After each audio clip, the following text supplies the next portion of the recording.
she'll be taking on the best of the SEC. Cypress Springs Ayla McDowell is a 5-star recruit headed to South Carolina, and she's capping off her senior year with one of basketball's biggest honors. Sometimes in life, a moment is years in the making. It's something that I thought about since I was a kid. And for Cypress Springs Ayla McDowell, finding out she was a McDonald's All-American was a dream she made into a reality. It was just a bunch of joy. That was one of my main goals I was striving for. McDowell is among 24 of the best players in the country to make this elite list. 71!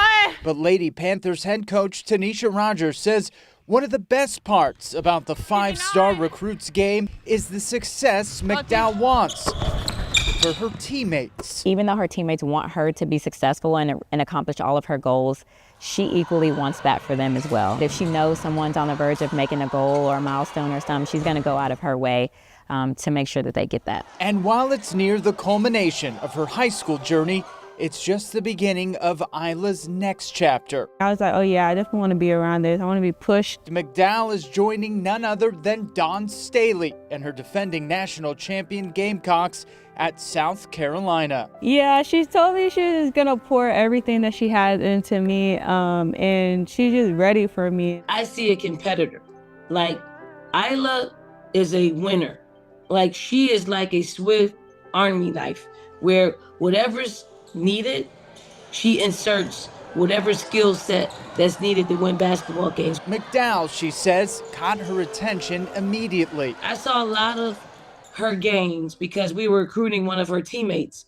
And then I'm sitting there, I'm like, we need to be recruiting her. When I finally got a chance to talk to her, it's such an easy fit. She's such a culture person.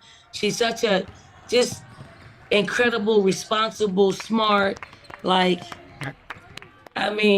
hit the jackpot. And while Staley has built one of the greatest programs in the history of the sport, she herself is a former Houston Comet, and getting a Texas recruit to leave the state is something she knows isn't easy. I do think sometimes when you go a little bit further away from home, you learn a lot more. And we're fortunate that we won the race. We won the recruiting race. Now, Staley hopes Ayla will be a trendsetter. I hope we can be the hotbed now to any great talent that's coming out of Houston. And as McDowell finishes out her high school career, she and the Lady Panthers hope to keep winning. They're friends off of the court, so I think playing for each other is something that makes them super special. With her teams and Ayla's sights set on a Texas title en route to Columbia. I don't want any shortcuts to, become great. Next, Ayla and Cypress Springs take on DeSoto on Tuesday, and the McDonald's All-American game April 1st at Barclays Center.